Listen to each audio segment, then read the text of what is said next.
যেখানেই সড়ক সংস্কারের কাজ সেখানেই অনিয়ম, যেন দুর্নীতির আখড়ায় পরিণত হয়েছে স্থানীয় সরকার প্রকৌশল অধিদপ্তর কুষ্টিয়া এলজিইডি।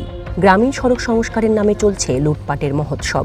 ঠিকাদার ও এলজিইডির কর্মকর্তাদের যোগ সাজশে করা হচ্ছে দায়সারা কাজ। প্রতিটি সংস্কার কাজেই ব্যবহার করা হচ্ছে নিম্নমানের উপকরণ, এমন অভিযোগ স্থানীয়দের। একটা বাংলাদেশ করতে চাইছি আমরা, এখানে হচ্ছে চোরের দেশ হয়ে গেছে। এলজিডি যারা কর্মকর্তা আছে, যারা ধরেন যে ঠিকাদার আছে, তারা তালমেল করে একসাথে ভাগবাটেরা করে খাচ্ছে, আকের গুছাচ্ছে। নতুন ইটির যে খোয়া, আমরা এক ঝড়ুর নতুন ইটির খোয়া দেখিনি, শুধু ওই দুই সাইডে যে খাড়া ইট, ওই খাড়া ইট করে সাইডে দিয়েছে, আর কোনো ইট মিট আসি না। দেখলাম এক ঝড়ে বালি মারি সব সমান করে দিয়ে, আর দেখলাম 5-7 দিনের ভিতরেই রাস্তা ওকে। এটি কুষ্টিয়া সদর উপজেলার দহকুলা এলাকার চলমান সড়ক সংস্কারের দৃশ্য। কাদামাটি মিশ্রিত খোয়াসহ নিম্নমানের উপকরণ সামগ্রী দিয়ে চলছে কাজ। চলতি অর্থবছরে বিশ্বব্যাংকের অর্থায়নে 22 কোটি টাকা ব্যয়ে 12 কিলোমিটারের এই সড়কটির কাজ করছে কুষ্টিয়া এলজিইডি। প্রতি কিলোমিটারে প্রায় 2 কোটি টাকা বরাদ্দ ধরা হলেও কাজের মান নিয়ে উঠেছে প্রশ্ন।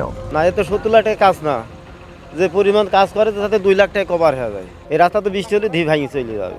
1 কোটি টাকায় হতে হয় কিছুই করে, খালি ডলিয়েছে, খালি খোয়া ছিটে হাঁটা দিয়েছে। ওই দিকটা ডলেই নি ভালো করি। যারা এই সাথে জড়িত আছে, আপনার প্রকৌশলী, তারপরে এখানে যে ঠিকাদাররা, এগুলো তো কাজ সাজিত। সদর উপজেলা দহকুলায় এলজিইডির আরও একটি সড়ক সংস্কার কাজেরও একই অবস্থা। 61 লাখ টাকা বরাদ্দের মাত্র 1800 মিটার সড়ক সংস্কারের কাজ চলছে। এছাড়াও উজানগ্রাম ইউনিয়নে 71 লাখ টাকা ব্যয়ে 1400 মিটার সড়কের সংস্কার কাজও চলমান। এখানে অনিয়মের অভিযোগ। এই যে নিম্নমানের কাজ হচ্ছে, এগুলো দেখার জন্য কেউ নাই। এলজিডি বা অন্য যেই প্রতিষ্ঠানগুলো আছে, এসব কর্তৃপক্ষ যারা আছে, যারা এগুলো অ্যাকচুয়ালি দেখভাল করা উচিত, যাদের তারা আসলে দেখভাল করতেছে না। তারা ঠিকাদার এবং ওই ধরনের কর্তৃপক্ষরা এরা মিলঝাল করে এই টাকাগুলো আসলে লুটপাট করে খাচ্ছে।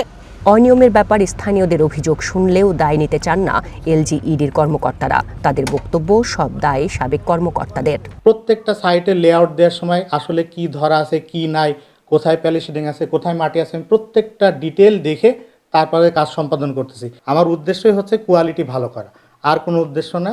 যদি কেউ আমার মানহানি করার চেষ্টা করে, সেটা ভিত্তিহীন।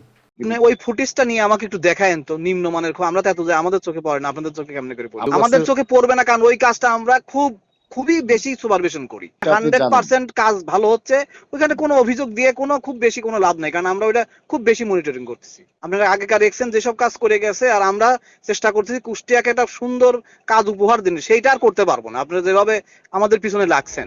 গ্রামীণ অবকাঠামো উন্নয়নের নামে অনিয়ম, দুর্নীতি ও কমিশন বাণিজ্যের সাথে জড়িত এলজিইডির কর্মকর্তাদের বিরুদ্ধে দ্রুত তদন্ত সাপেক্ষে ব্যবস্থা নেওয়ার দাবি জেলাবাসীর। চন্দনা বিশ্বাস, ওয়ান ন্যাশনাল ডেস্ক।